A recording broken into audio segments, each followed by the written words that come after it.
back with another video. This is going to be called True Creepy and Disturbing True School Lockdown Stories by Horror Nights, and I believe this was a suggestion. I wrote down as a suggestion. Yes, I do remember this being a suggestion. So school lockdown stories are definitely like really interesting, and they definitely get you really into it. And obviously quite scary and stuff, and obviously can be quite horrendous in the end, but I hope these aren't too bad or anything like that. Because like I do like lockdown stories as long as everyone's okay, you know what I mean? I don't want to hear about no shooting, death, or anything like that. But yeah, this was a suggestion, so hopefully it is a good one. And without further ado, let's get into this video. It's almost 12 minutes long. Horror Nights presents. Oh yeah, this is the voice that did the Christmas ones. This is gonna be a sad, because like I feel like the voice with the music just makes it more sadder. Number 2. So The 10th story. In the spring of 2002, Muriel Evans was 44, and she worked as an English teacher at a private school in Harrisburg, Pennsylvania. She was divorced and had been living alone ever since her only daughter, Stephanie, moved to Philadelphia 2 years prior to attend university. okay. One of the bright spots in Mrs. Evans' life was her grade 12 creative writing class. It was smaller than most of her classes and only had 9 students. On April 11th, 2002, Mrs. Evans collected the short stories that the students had written that week. That night, she went home to mark them so that they could discuss them in class the next day. When she got home, she was surprised to see 10 short stories were submitted, and one of them didn't have a name. The title was Tomorrow. Mrs. Evans picked up the 10th paper and started to read it. The story was narrated in a first-person perspective, so it doesn't hint at the sex of the narrator. In the story, the narrator is sitting in his or her creative writing class. In the narrator's bag is a 9mm Smith & Wesson and 2 loaded clips. The narrator talks about feeling ecstatic about what they are about to do and how much they loathe their fellow students. The narrator looks at the teacher and thinks about how the teacher will follow through with the plan, because her daughter's life depends on it. In the story, the teacher alerts the principal that there is a danger and the school needs to be locked down. With the other kids now locked in the room with the narrator, he or she takes the gun out, and while the teacher watches on in horror, the narrator shoots all their classmates, reloads, and then fires off 9 more shots at the kids who are still moving.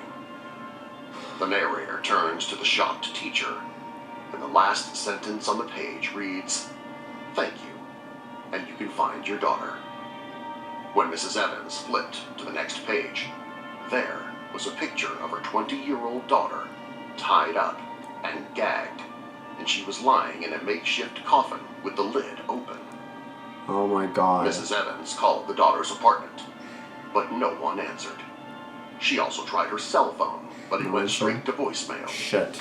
Mrs. Evans went back to the story and flipped to the last page. It reads, "As you can probably tell, your daughter is in quite a bind. But it's worse than you think.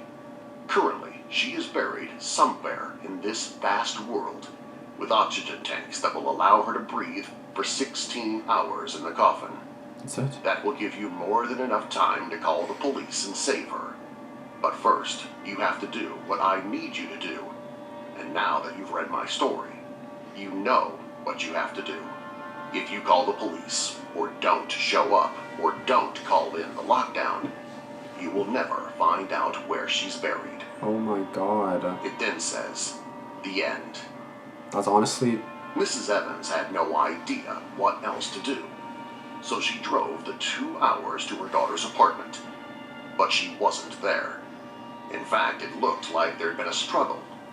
On the drive over, and after seeing her apartment, Mrs. Evans knew that she would do anything for her daughter, and that included even letting 8 innocent students be murdered. Mrs. Evans drove home and stayed up all night. At 6 a.m., she got ready for school. Creative writing was her first period class, and all 9 students who were 17 and 18 years old arrived on time. Nothing on any of their faces revealed who wrote the story. When they had all taken their seats, she looked around hoping for the last time that the author would show themselves, but they didn't. So, Mrs. Evans walked to the phone on the wall and called the office. She took a deep breath and gave the code for a lockdown. Since it was a private school, they had high-tech security and magnets locked the classroom doors shut. With tears in her eyes, she turned back to her students and said, "I'm sorry, I didn't know what else to do." That's when 17-year-old Amber Thornton pulled out a 9mm handgun and started shooting at her fellow students who ran for the door. Amber unloaded her first clip of 10 shots and hit each student at least once. She changed the clip and continued to shoot. Amber then turned to Mrs. Evans and said, "Thank you for your help, but you'll never find your daughter." Oh my god. Then, before Mrs. Evans could stop her, Amber stuck the gun in her mouth and pulled the trigger, sending a bullet through her brainstem. Realizing that she'd never see her daughter again, Mrs. Evans picked up the gun, held it to her head, and pulled the trigger. Oh my But god. there were no bullets left. Okay. Ambulances and the police came to the school. Oh my god. 6 of the students were killed, including the shooter. Mrs. Evans was arrested, and she told police everything. Unfortunately, the police were never able to find her daughter. The police are not even sure if she was buried alive or if she was dead before the school shooting. While Mrs. Evans may have had an understandable reason to not stop the massacre, that reason didn't free her from prosecution. The parents of the dead children were not sympathetic to her own loss and begged the judge for a stiff punishment. The judge obliged, and Mrs. Evans was sentenced to life in prison. Number 1. That story had The me, Nuevo has me Laredo so High School incident. fucked up. You don't even On May know. 22nd, 2005, Oh my an god. unidentified high school in Nuevo Laredo, Mexico was warned that there was a possible threat, and the school went into lockdown. The lockdown was nothing unusual at the school, as Nuevo Laredo was a hotspot for cartel violence. At the time, the Sinaloa cartel and the ultra-violent enforcement unit of the Gulf cartel, called Los Zetas, or the Z's, were at war over the city. However, this lockdown was different, because Los Zetas had recruited teenage soldiers, and they were all in class that day. They all pulled out guns that had been smuggled into the school earlier in the morning, and they distributed them around before classes. Oh my god. With the outside locked, the dozen young Zeta soldiers herded their classmates to the gym. As the students filed in, they separated the biggest teenage boys and kept them in a separate corner of the gym. Also, one soldier went to a door and let in more cartel members, including a high-ranking member named Jesus Alvarez. Alvarez walked into the gym, and most of the students were in the bleachers, except for the soldiers and the bigger teenagers, while the teachers were down on their knees on the floor with their fingers interlocked behind their heads. Alvarez looked out into the crowd and said, "As many of you know, we are battling the evil Sinaloa cartel. To rid them from Nuevo Laredo, we need more strong soldiers. Young men who will follow orders and have the ability to kill on command." Miguel then called out the name of one of his teen soldiers, a 16-year-old, and ordered him to kill the principal. Without hesitation, the boy pulled out a knife and stabbed the principal in his right eye. Oh my god. As the other students screamed in terror, the boy kept stabbing the principal in the head. When he was done, the principal's left leg trembled for about 30 seconds before going limp. "Just like that," Alvarez said with a smile. "How we're going to find the new recruits is by having a tournament in this gym, and all of you get to watch." He smiled again. "Okay, let's get the first 2. All the larger boys pressed themselves against the wall. None of them wanted to be chosen. When one of them was picked and didn't move, one of the young Zetas shot him dead in the middle of the forehead. None of the other boys resisted. The first two boys went to the center of the gym, and they looked terrified. They were 16 and 14 years old. Oh my God. Alvarez placed a large hunting knife between them, and then said, "Tres dos, uno ve." The 16-year-old got the knife, but the 14-year-old won the fight. After he was dead, Alvarez ordered two of the teachers to move the dead body off the killing floor. The 14-year-old was told to stand in the corner of the gym and wait to see who would join him. By the start of the third fight, blood covered the gym floor. In parts where it had dried, the blood was sticky, but it was slippery in places where it was wet. The slipperiness was a problem for a boy in the third fight who was 15 years old. He slipped and fell to the floor.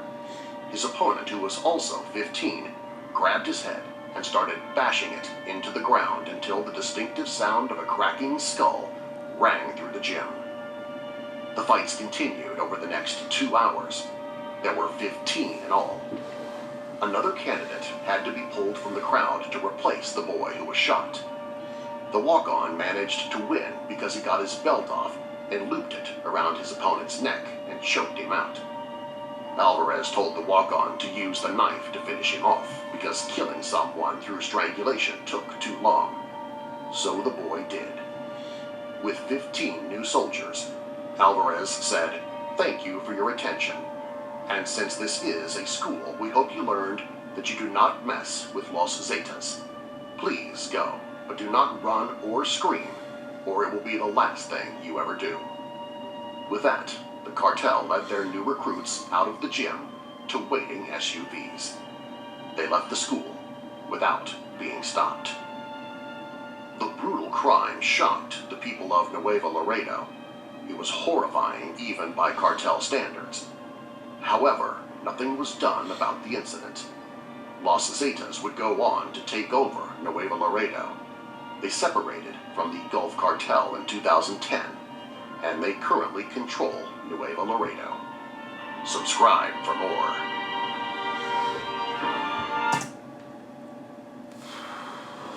Okay guys, I have a lot to say. Although my my storage is about to die, or my storage is about to run out, so once I figure that out, then I'll do that. Alright, where was I? Okay, so those stories were honestly probably the worst stories I've ever heard in my life. And those were honestly so bad. Like, literally in the beginning of the story, I said, please, as long as they're not like graphic, or as long as like no one's dead, no one's shot, and that's exactly what that was. That's exactly what that was. The first one is honestly terrible. Like, they're both terrible. The second one, it took me a little bit more longer to understand. So, correct me if I'm wrong, but tell me if I'm right or not. So in the second story, there was like a recruit thing, and like whoever there was a bunch of guys, and then whoever kind of won or killed the people first would be in or whatever. So in a way, it was kind of like a stabbing and shooting battle. Not shooting, because no one had guns, I don't think, but yeah, because the people had guns and they were training. I don't know.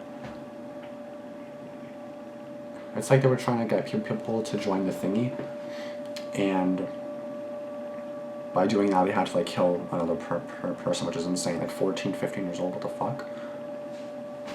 I really hope these are fake, because those were honestly really bad. Nothing was done about it, and it's what the fuck, the whole gym's just full of blood and dead bodies. What the fuck? Honestly, that's so graphic and just so horrendous that I can't even imagine.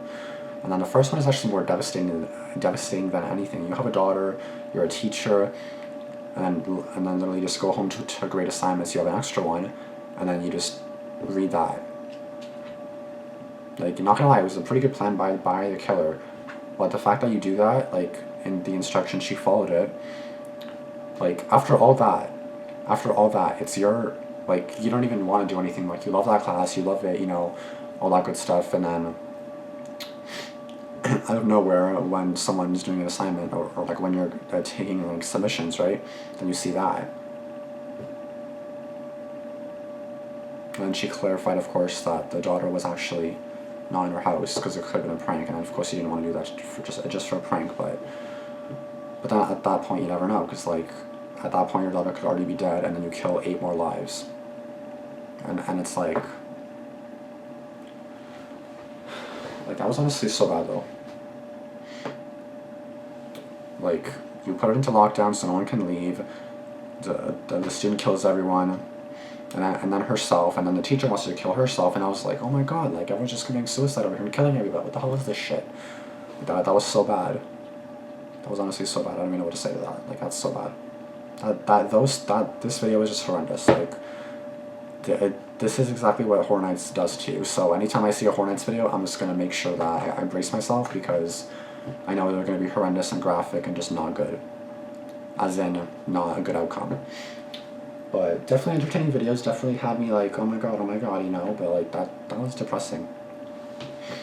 That's all I really have to say to that, guys. If you have any thoughts yourselves, then please let me know, because I'm curious for your thoughts as well. Whoever suggested it, thank you for scarring me and making me nervous and stuff like that. That's great. If you have any other suggestions, let me know by Horror Nights or whatever channel.